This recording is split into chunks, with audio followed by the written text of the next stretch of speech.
Bum-ba-da-dum! Howdy, welcome to BanjoBenClark.com. I am Banjo Ben, your host here on the website to teach you how to play banjo and mandolin. This week is Guitar Week, and we've got a build-a-break lesson for one of the most beautiful melodies ever written, Amazing Grace. It is by the grace of God that I'm here with you today, and you too. And this is a fun one to learn because we're going to start with this basic melody that anybody can learn. I'm going to teach you how to play it. But then we're going to build upon that for a couple more solos and start to inject some of this rhythm. We're going to play backup for ourselves. So not only is it fun, it's also a great technique lesson because this is really going to hone our pick accuracy as we find those melody notes in the midst of playing rhythm. If you're watching on Facebook or on YouTube, here in a moment I'll ask you to come over to the website, BanjoBenClark.com. Join as a Gold Peak member. You have access to this lesson, hundreds of other ones. But this is about a 30-minute video lesson where we really break it down. I've got the tabs exactly as I played it, plus I have 3 different speeds of MP3 jam tracks that you can download and practice anytime you want. All right, let's jump right into Amazing Grace. Hey y'all, let's have some fun with maybe the most famous melody that's ever been written. One of the most beautiful for sure. This is Amazing Grace. We're going to do it in the key of G, which is cool because that's a great key to sing it in. That's the key that it's in a lot of hymnals. And we're going to do a build-a-break style lesson. So we're going to start with a very basic melody that anybody can learn. So this is a really good one if you're just starting to play, to tackle. But then we're going to go on from there. In the second solo, we're going to play that basic melody but establish some strum rhythm. Start to play some backup for ourselves as we play the melody, which is a lot of fun to do. But we'll have to think about some strategy with how to play these chord positions in order to get that pure melody to come out. And then on the third solo, we'll just beef it up a little bit more. It's going to be fun. Let's go ahead and throw up the first line of tab. A couple things I want to make note of. We've got our words there beneath each one of the notes to help you know where you are. We've got those little pick stroke arrows. We're going slow enough where you could play every note that we're going to play with just down strokes. But I do encourage you to on those upbeats there, to do some upstrokes with me. It's going to really work out your pick hand. And that's another thing this lesson is going to do, especially when we start playing rhythm with our solo. It's going to work on our pick accuracy. And I want you to pay attention to that. Pay attention to hitting the right notes. Go as slow as you need to. And then finally, this song is in 3/4. It's a waltz. That means there's 3 beats in each measure. So we'll keep that in mind as we count.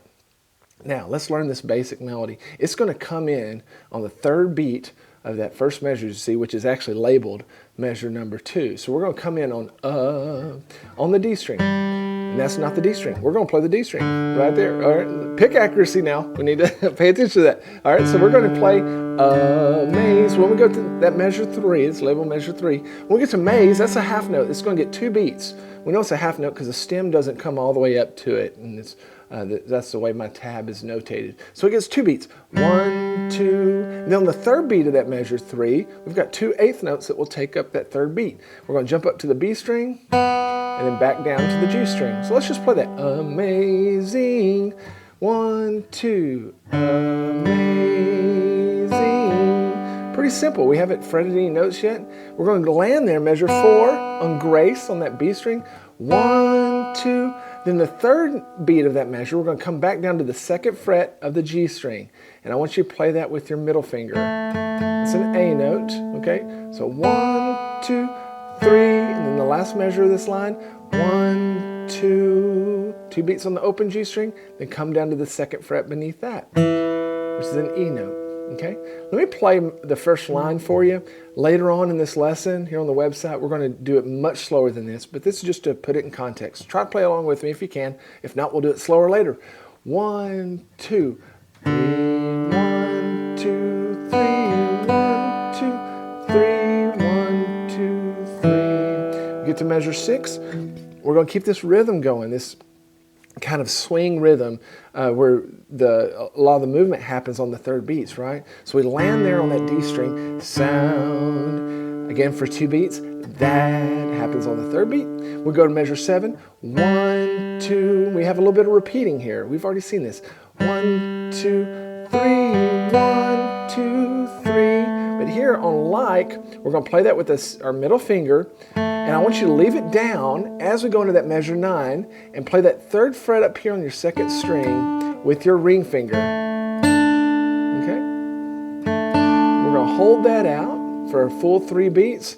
We'll play this line. 1, 2, 3, saves a wretch like me. And actually, I'm going to make a little change. Why don't you play that second fret with your index finger if you want? That'll set us up for a little bit better in the future. Now, when we get to measure 10, that third fret is hanging out all throughout measure 10, the first 2 beats. And then on the last beat of measure 10, we're going to play an open B note. Let's go back to it for 2 beats. 1, 2, and then the third beat, 3, and come down to open G string. 1, 2, 3. Then we're going to a C chord in measure 13, but you don't have to make a full C chord right now. We will in a little while. Just play that second fret. 1, 2, 3, 4. I'll play this line. 1, 2. I once was lost, but now I am. Measure 14. Found to 'twas. And then we've seen this before. Blind, but here in measure 16, we're going to play another B note for now, but I want you to come up and grab it a little differently. I want you to grab it on the 4th fret of your G string, and we're doing that because that's going to set us up for a chord we're going to play later on. Okay, so I just wanted you to get in the habit, but this note here on the 4th fret is the same as the open 2nd string, if your guitar is tuned right. 1, 2, 3, 1, 2, 3. And then we finish the first solo with the basic melody. Let me play this last line. Found to 'twas blind, but now I see. And when we play it up to speed, we're going to swing it a little bit so that those 8th notes, bum, bum, bum, bum, bum, swing, you swing. Okay. Now, let's take a minute. If you're watching here on the website, we're going to go back and play this whole basic melody very slowly together, and then we will move on to solo 2, where we'll learn to play that same melody but begin to back ourselves up. It's a lot of fun.